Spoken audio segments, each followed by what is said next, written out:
The Denver Broncos should let Brett Rypien rip it for the next 3 weeks to allow Russell Wilson to heal up. We tell you why. That is a good thing for the Broncos. Not to mention Broncos Country. Let Demari Mathis play. What do we mean by that? We take a look at the Broncos rookie cornerback as he's elevated into a brand new role. Plus, could the Broncos be making a move at wide receiver after bringing back a guy who shined in the preseason? You get that and much more in today's brand new episode, Locked on Broncos.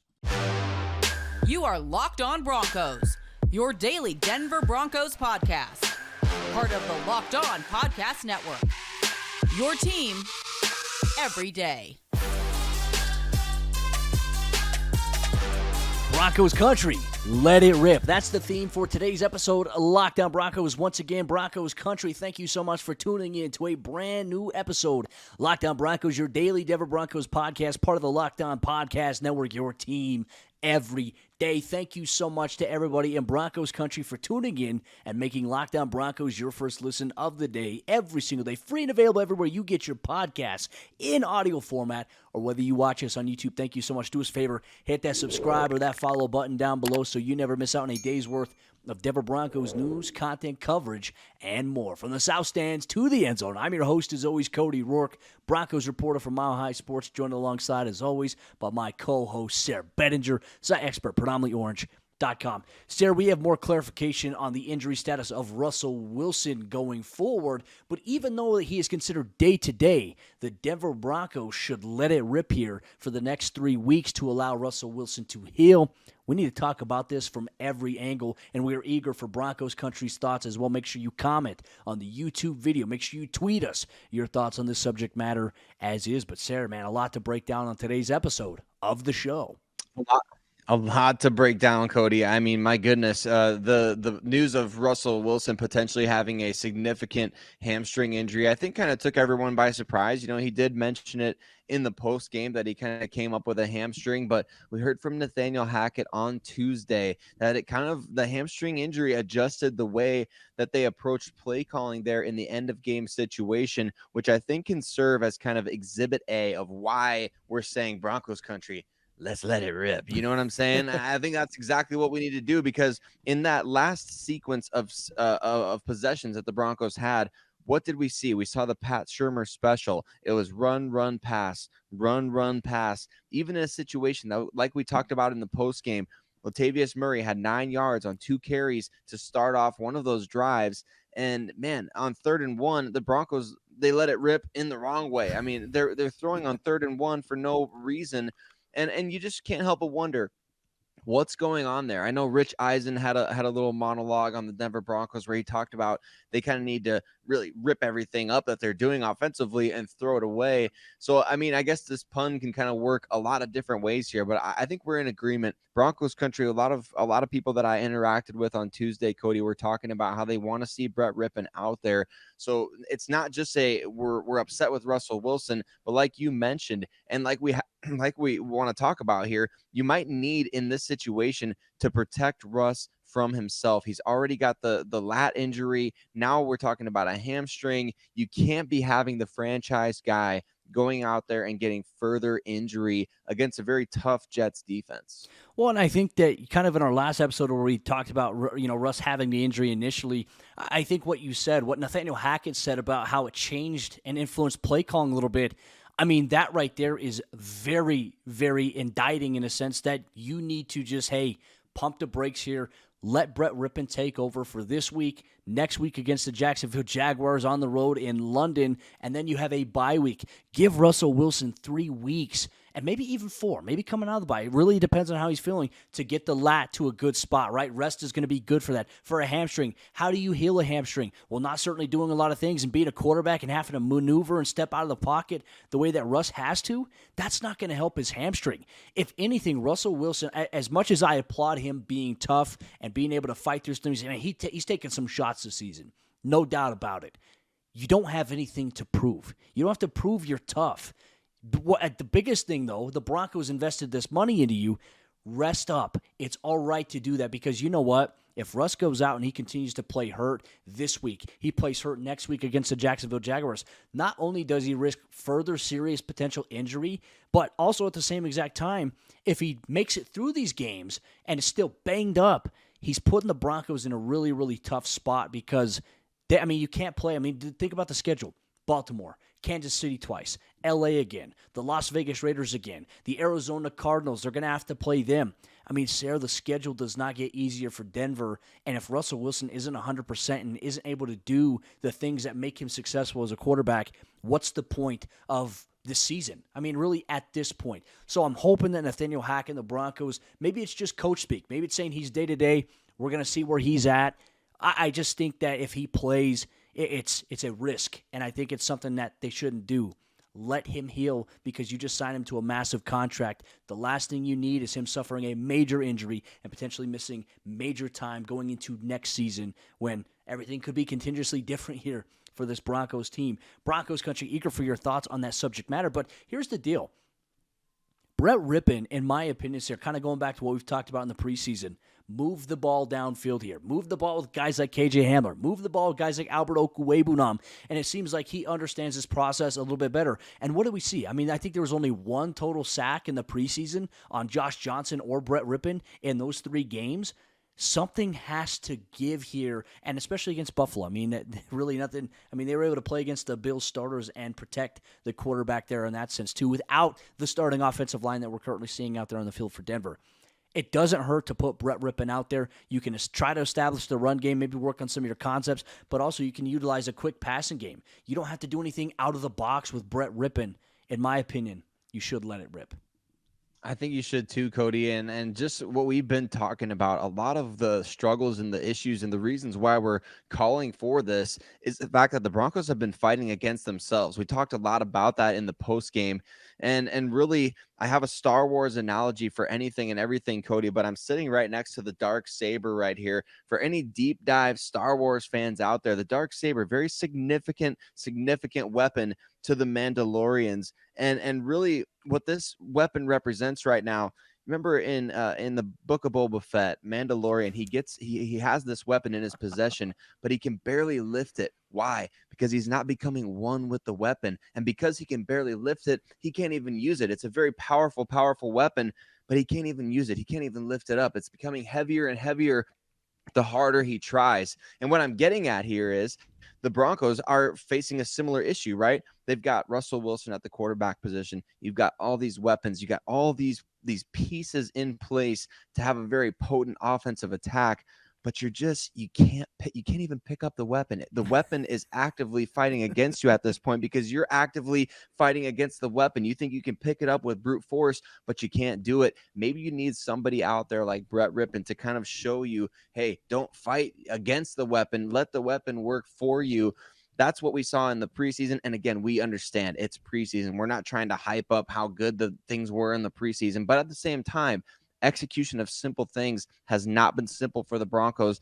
Something as simple as picking up the dark saber, not so simple in terms of what we're seeing from the Denver Broncos. So I'm with you, Cody. I say, let it rip, let Russ get healthy, and bring him back, and we can ride after the bye week.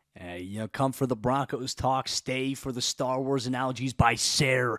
Bedinger. Love it, my friend there. And Broncos Country coming up here in just a moment. We're going to talk about why it's important that Broncos fans ease up a little bit on cornerback Demari Mathis and why he's actually stepping up and playing well despite 4 pass interference calls that everybody is freaking out about. We dive a little bit deeper into that coming up here in just a moment. But let me tell you about LinkedIn, the sponsor of today's episode, Lockdown Broncos. And these days, every new potential hire can feel like a high-stakes wager for your small business. You want to be 100% certain that you have access to the best qualified candidates available, and that's why you have to check out LinkedIn Jobs. LinkedIn Jobs helps find the right people for your team faster and for free. And it's super important. Once you have a brand new job that you are hiring for, it's important to add your job to LinkedIn Jobs and also add the purple hashtag hiring frame to your LinkedIn profile to spread the word that you are hiring. And simple tools like screening questions make it easy to focus on candidates with just the right skills and experience so you can quickly prioritize who you'd like to interview and to hire. And it's important that you close out 2022 on a strong note and make sure you hire the right candidate for your small business here today. And LinkedIn Jobs helps you find the qualified candidates you want to talk to faster. Post your job for free at linkedin.com/LockedOnNFL. That's linkedin.com/LockedOnNFL to post your job for free. Terms and conditions apply. Broncos rookie cornerback Demari Mathis has been elevated into a prominent role within the Broncos defense. It's going to come with some growing pains, some highs and some lows throughout the 2022 NFL season. Thank you so much, Broncos Country, for tuning in, making Locked On Broncos your first listen of the day, every single day, free and available everywhere you get your podcast in audio format, or whether you're watching us on YouTube. We appreciate you so much, Broncos Country. Sayre, there's been a lot of discourse following Monday Night Football, right? You get the 24-hour period of the overreactions, the emotions out of the way. You put things into perspective. I saw a lot of unwarranted negativity towards Broncos rookie cornerback Damarri Mathis by this fan base. A lot of impatience as well, right? Because we live at a time, especially in sports, where the solution to everything in the eyes of everybody, cut this person, trade this person, fire this person. What does that solve? Nothing, folks. We have to think logically in situations like this. Now, a lot of this overreaction by fans regarding Damarri Mathis is stemming off the fact that he was flagged 4 times for pass interference. Going back and watching the tape, watching the game again, and watching the All-22, man, I tell you what, okay, there was maybe 1 or 2 there that, work. I mean, there probably should have been a couple that were called here, but there were also 2 or potentially 3 PI calls, in my opinion, Sayre. Being a DB guy, being a guy who's played the position, who's coached the position, who teaches technique all the time and works with defensive backs, I felt like the officials gave some pretty ticky-tack calls on pass interference. Now, I will say what Demari Mathis could do and should do better going forward is just getting his head around, right? Getting in phase. When you get into the receiver's hip pocket, when he starts to look and you're in the hip, you can also look as well. Keeping the hand on the hip, getting in phase there. He had a couple of issues on Monday night where he didn't get his head turned around quick enough, and I think that's what alluded to people thinking it was pass interference. Once again, that is not a reason to bench Damarri Mathis, and here's why, Sayre. Because despite the fact that he was called for 4 penalties, he came up big on a 4th and 1 play, knocked a pass incomplete to give the Broncos the ball back, and the offense couldn't do anything with it. Outside of that, he's not allowing any explosive plays. He's been very consistent, and he also came up and helped as a tackler. So we need to get rid of this notion that just because he got called for 4 penalties, I get it, it's not ideal, that he should be benched and the Denver's in trouble at cornerback. I simply don't believe that they are. I don't think so either, Cody. I was sorry to interrupt. I thought you were done saying what you were saying. I completely agree with you. That's what I was going to say. I was just going to say I completely agree. I mean, you couldn't have said it better when you're talking about technique-wise, when you're talking about just kind of not seeing the forest through the trees, right? I mean, of course, a rookie in that position. We saw Bernard Raymond the week before for the Indianapolis Colts. Is he still getting called for holding penalties from Thursday Night Football a couple weeks ago? I mean, my goodness, it was a struggle for him out there. It's not uncommon, believe it or not, people on Twitter or people in the YouTube comments or people listening on wherever you're listening to this, it's not uncommon for rookies to struggle a little bit right away. As crazy as that may sound, it's not uncommon. And this was Damarri Mathis's first start. Look, it's not a reason to excuse 4 pass interference penalties, but like you said, Cody, you go back, you look at the tape, you kind of evaluate each one, and subjectively, would you say every single one of them was pass interference? I don't think so. I mean, even the broadcast crew during the game was kind of like wondering, why were they calling this on? I mean, I know, I get it, and he's, get the guy that's out there getting picked on, but man, it's kind of like beating him while he's down, right? So thankfully, Damarri Mathis, his confidence did not waver despite those penalties. And I think we can expect to see Zach Wilson take some shots, with Corey Davis out there, Garrett Wilson. Obviously, the Jets are having a lot of success right now with some of those weapons that they have offensively making plays downfield. So I think Damarri Mathis is going to have a chance to go right back at it this week. And he had a chance, Cody, in this game. He was very, very close in position for a pick 6. Justin Herbert threw a ball, I believe it was to Josh Palmer, on a quick out, and the ball was right behind him. It reminded me so much of last year's game against the Chargers where Pat Surtain took one back to the house, but this ball was just a little bit less underthrown from Herbert. Mathis was right there. He just had to, if his close was just a little bit quicker, if he was just in a little bit, like you said, in that hip pocket, he would have taken a ball back for 6 in this game. I'm sure of it. I think those opportunities are going to come more and more and more. You can tell that Demari Mathis doesn't lack for confidence whatsoever. He plays so aggressively, and that confidence that he has combined with his size and athleticism, it is going to end up being a great combination for the Broncos. I mean, we can't just ditch the things that we had said earlier in the season about, man, he really looks like he could be a future starter for this team. We can't just ditch it based on one game where he's getting called for penalties, some of them questionable. So I agree with you completely, Cody. I think you got to see the forest through the trees here. Just because the team is struggling right now to get victories doesn't mean you have to evaluate everybody the same way with totally pessimistic viewpoints and looking at these guys all as just, man, this guy personally wronged me. Like, it's like Damarri Mathis personally wronged people out there by playing the game and making mistakes and learning along the way. You got to evaluate these young players for what they are. They're rookies, and they're people and players that can help your team going forward. And being thrown into the fire in a sense, like, yes, he's been thrown in the fire. Ronald Darby's injury has been huge for the Broncos, but it throws him into a role now where he knows, like, okay, hey, when we play, like, nobody's going to go after Patrick Surtain. We know that. So I think it also goes to the thing that the Broncos have safety help over the top of him in a lot of situations, but Denver's also shown the confidence in Demari to be able to play one-on-one. And I like that. I think you have to give a guy some of that room because I think he's earned that from what he's done in the training camp, what he's done in the preseason, what he's done in the regular season stepping in. I think he's earned that warrant there. But if you don't play a young guy, how's he going to grow, right? If he doesn't make mistakes, how's he going to learn?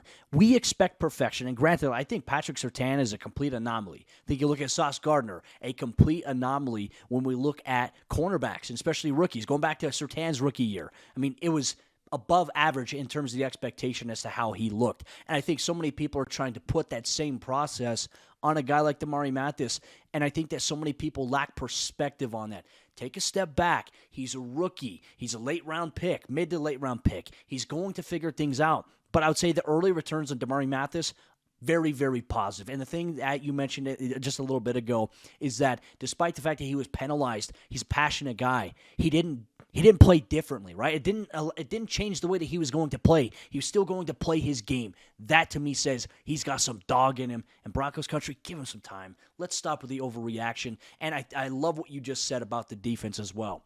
The way that we and the way that fans should look at the defense and evaluate the defense should be under a totally different lens than how they are viewing the offense, because people are viewing the defense in the same light as they are the offense because it's the whole team. It's the team losing. It's not the defense. The defense is playing elite football right now. So, folks, put things into perspective, remove the emotion, apply some logic. If you can't get there, we'll help to try to be the bridge to help you get there as well. But Broncos Country coming up here in just a moment. We ponder and ask the question, could the Broncos be making a move at wide receiver at some point soon? We dive a little bit deeper into why with the return of a key guy that was impactful in the offseason and training camp and the preseason for the Broncos. But before we do that, let me tell you about BetOnline.net, the sponsor of today's episode, Locked on Broncos. BetOnline.net is your number one source for football betting info this season. You can find all the latest player developments, team matchups, news, podcasts, and in-depth articles and analysis on every game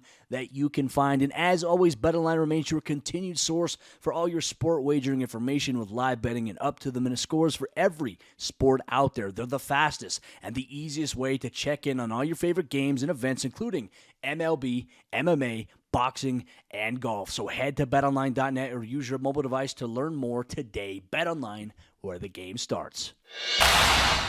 After adding another wide receiver to the practice squad, could the Denver Broncos be looking to make a potential move here soon ahead of the NFL trade deadline? Thank you so much, Broncos Country, for tuning in and making Locked On Broncos your first listen of the day.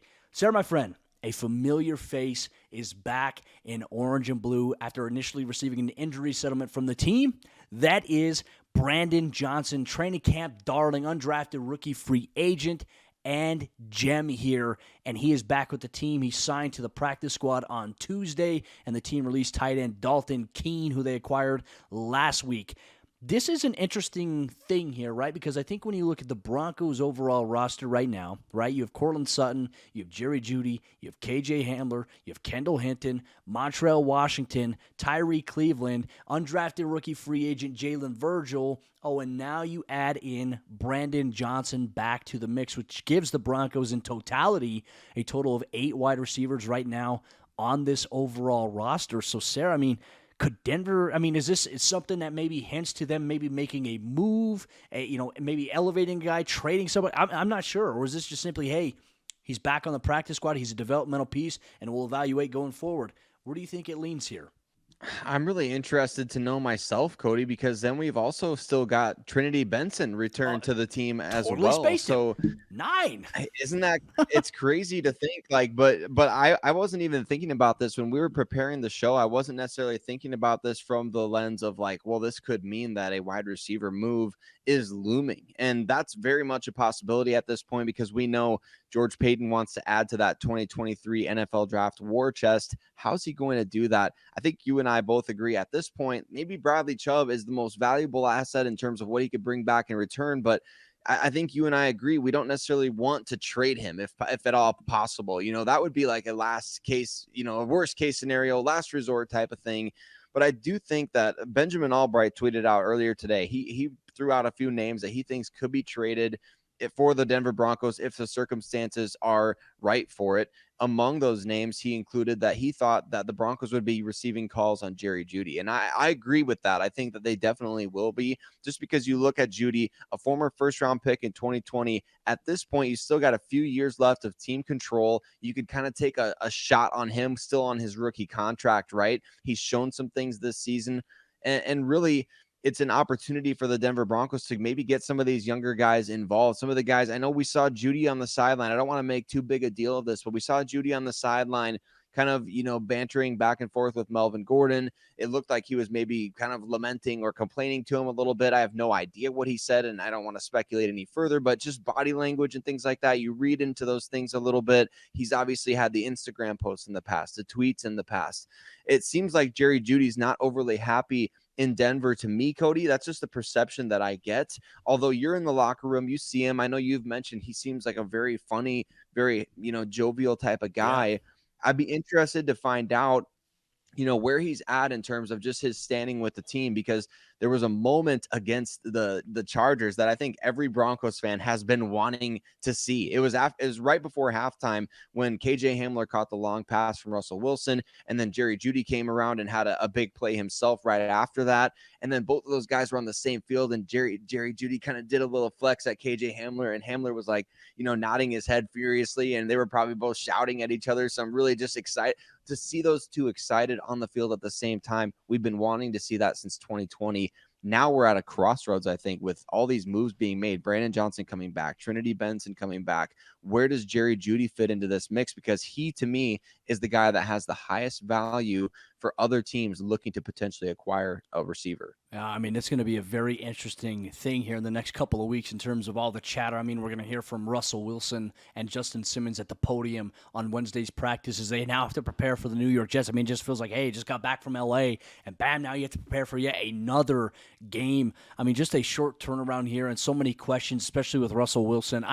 Part of me is really wondering what the path is here, but you're right. Like, this is the heating up season, right? Leading up to the NFL trade deadline, where we see all these rumors. And it's not just guys' names like Jerry Jeudy being brought up. It's guys like Chase Claypool of the Pittsburgh Steelers. His name's been floated as a potential possibility for the Green Bay Packers. It's just very interesting to see how everything is working leading up to the trade deadline. But for a guy like Brandon Johnson as well, right? We talked about, we thought he was going to make the 53-man roster. He suffered that high ankle sprain, unfortunately, in the preseason finale. And that really just kind of put a damper on like the prospects of, what's going to happen here with Brandon Johnson, because he was a major part of the offense, kind of similar to how Trinity Benson was last preseason for the Denver Broncos. Now, ironically enough, they have both guys back there, so I'm glad that you reminded me that Trinity Benson was back on the roster. I totally spaced that at the top of my head as we were talking about this. But can he come in and maybe help the offense right now? And Sayre, I think a lot of our conversation has really been, I don't think that is going to be possible. I don't think anyone can help the offense right now until the Broncos find some sort of consistency with pass protection. As Nathaniel Hackett mentioned, urgency, avoiding some of these miscommunications that are happening. And that's a tough thing there. But I also do think with the injury to saying Bassey and Aaron Patrick, I mean, Bassey's going to miss some time with a hamstring. Patrick is done for the year with a torn ACL.